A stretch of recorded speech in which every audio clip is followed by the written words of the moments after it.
Hello everyone, स्वागत है आपका आपके अपने चैनल यूजीसी नेट IQ में। कुछ दिनों पहले जब ये एग्जाम खत्म हुआ था तो मैंने एक वीडियो बनाई थी कि यदि आप एग्जाम क्वालिफाई कर लें तो आपको कहाँ कहाँ जाना चाहिए, JRF हो जाए तो क्या करना चाहिए, असिस्टेंट प्रोफेसर के लिए एलिजिबल हो गए तो क्या करना चाहिए, अगर नहीं हुआ है तो क्या करना चाहिए।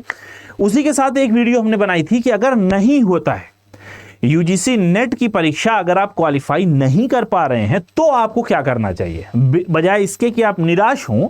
उस समय को कैसे हम प्रोडक्टिव टाइम में चेंज कर सकते हैं या किस तरीके से अपने आप को यूजफुल बना सकते हैं उस टाइम के लिए और उस टाइम को अपने लिए यूजफुल बना सकते हैं। तो आज एक आर्टिकल पढ़ते पढ़ते मुझे ये आर्टिकल दिखा है, जिससे कि मुझे लगा कि आपके साथ ये जरूर शेयर कर देना चाहिए, क्योंकि जैसा कि मैंने कहा है एग्जाम का फितरत ऐसी होती है कि सारे लोग पास नहीं होते और सारे लोग फेल नहीं होते। तो कुछ पास होते हैं, कुछ डिस्क्वालीफाई होते हैं। जो लोग डिस्क्वालीफाई होते हैं वो आगे की तैयारी करते हैं, कुछ लोग डीमोटिवेटेड हो जाते हैं, कुछ लोग उम्मीद खो बैठते हैं।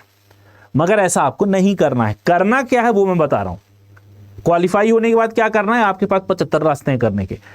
क्वालिफाई नहीं हुआ है तो क्या कर सकते हैं तैयारी के साथ साथ, ठीक है, ये देखने की चीज है। तो what are the options if UGC NET is not qualified. अगर आपका एग्जाम क्वालिफाई नहीं हो रहा है, कौन सा वो रास्ता है जिसको आप चुनेंगे। तो चलिए बढ़ते हैं। यहां पे 3, 4, 5, 6 चीजें यहां पे मैंने लिख रखी हैं, ठीक है। वो 6 चीजें क्या है, मुझे उम्मीद है कि आपको मजा आएगा ये वीडियो देख के और आपको समझ में भी आएगा। तो पहली चीज ये करनी है या कर सकते हैं, ठीक है, मैं आपको आश्वस्त कर रहा हूं या फिर मैं आपको एक तरीके से सलाह दे सकता हूं कि सबसे पहली चीज है जो आप कर सकते हैं वो है इनरोल इन द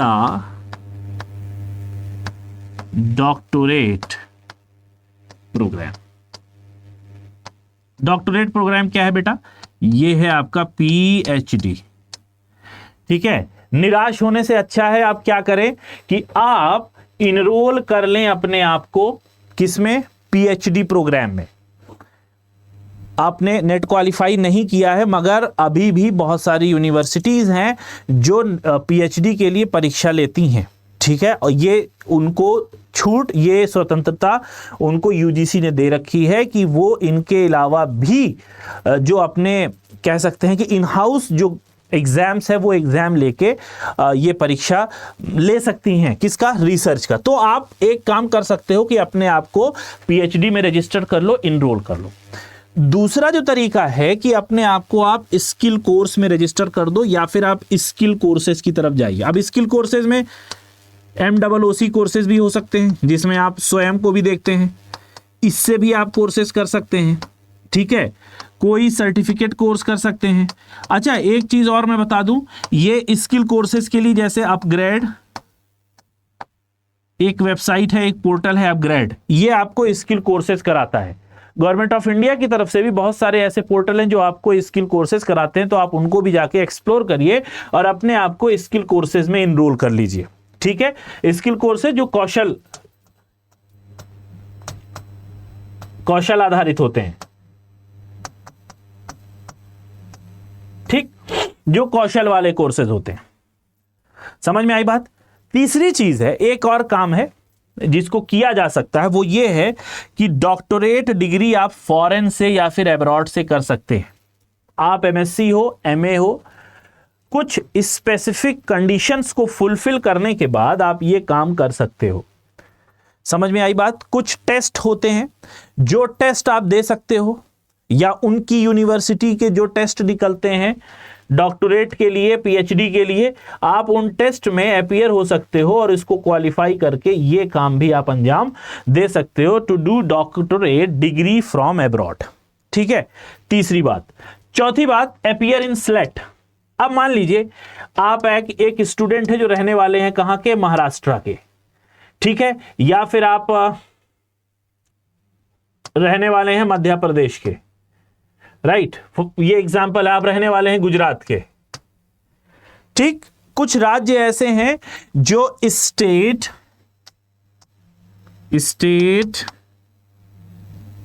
एलिजिबिलिटी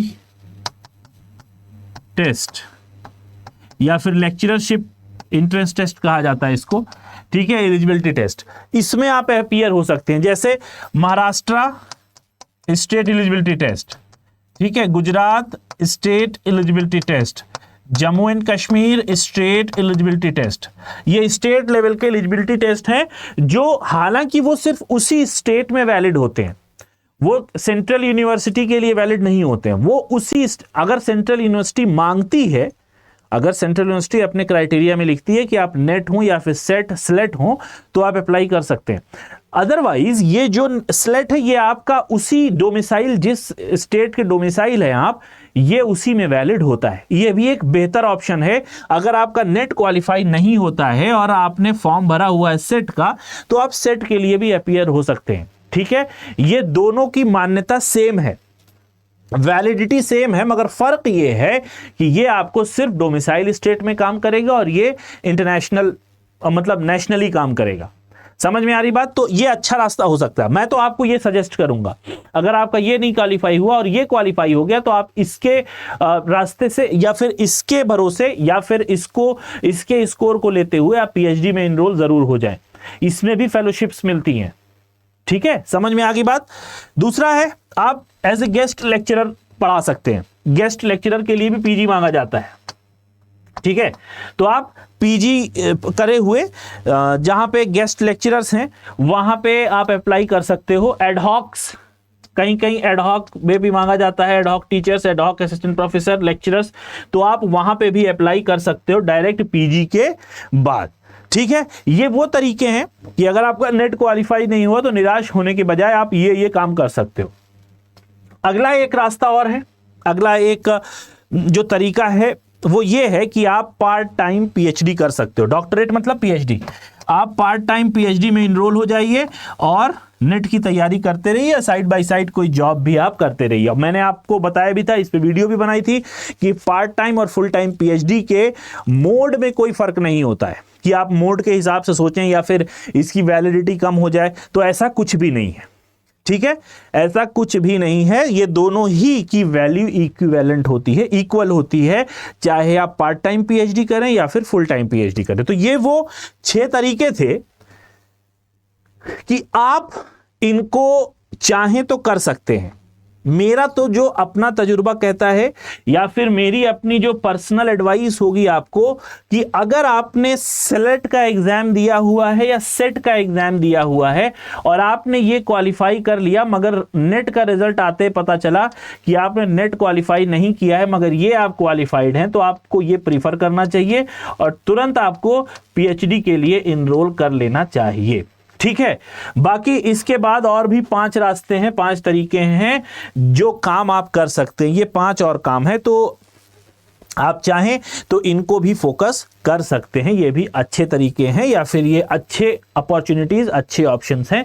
अगर आपके नेट क्वालिफाई नहीं होता है तो बजाय इसके कि सर धुनने के या फिर सर पीटने के या फिर परेशान होने के, आपको कोशिश ये करनी चाहिए कि आप उस टाइम को फ्रूटफुल बनाएं, तैयारी के साथ साथ उस टाइम में अपनी स्किल बढ़ा लें, ठीक है। कोई कोर्स आप कर लें, राइट। और वो क्या क्या कोर्सेज हैं वो सारी अपॉर्चुनिटी की लिस्ट पे मैंने वीडियो बना रखी है। और कल भी मैंने एक वीडियो या 2 दिन पहले, कुछ दिन पहले मैंने ये वीडियो आपको पहुंचाई है कि हम नेट क्वालिफाई होने के बाद पीएसयू में कैसे जॉब ढूंढ सकते हैं या पीएसयू में किस तरीके की जॉब्स हैं जिनके ऑप्शंस एक नेट क्वालिफाइड स्टूडेंट के पास होते हैं। तो ज़रूर जाके वो वीडियो देख लीजिए क्योंकि वो काफ़ी ट्रेंड में थी और आपकी तरफ से ये आया भी था मुझे कमेंट भी कि सर ये बता दें कि पीएसयू में किस तरीके की जॉब्स आती हैं और उन जॉब्स को अप्लाई करने के लिए हमारे पास क्या क्या रिक्वायरमेंट या फिर क्या क्या उसकी क्वालिफिकेशंस वो मांगता है। तो वो सारी बातें हमने कल की वीडियो में डिस्कस की हुई। आई होप कि वो वीडियो आपने देखी होगी, अच्छी लगी होगी। उसी तरीके से अगर ये कंटेंट भी मेरा अच्छा लगा हो तो ज़रूर इसको अपना प्यार दीजिएगा, लाइक करिएगा और चैनल को सब्सक्राइब करते हुए ज़रूर जाइएगा। अगर अभी तक आपने सब्सक्राइब नहीं किया है, बेल आइकन को भी दबा लीजिएगा ताकि मेरी वीडियोज़, मेरी क्लास की जो भी अपडेट्स हैं, जो भी नोटिफिकेशंस हैं, वो आपको टाइमली मिल जाए और आप टाइमली यहाँ पर आ जाएं इसको देखने के लिए। फिलहाल आज के लिए इतना ही, चलता हूं, मिलेंगे नेक्स्ट वीडियो में। Till then have a nice day, best of luck for your preparation, stay tuned with us, UGC NET IQ, tata, bye bye.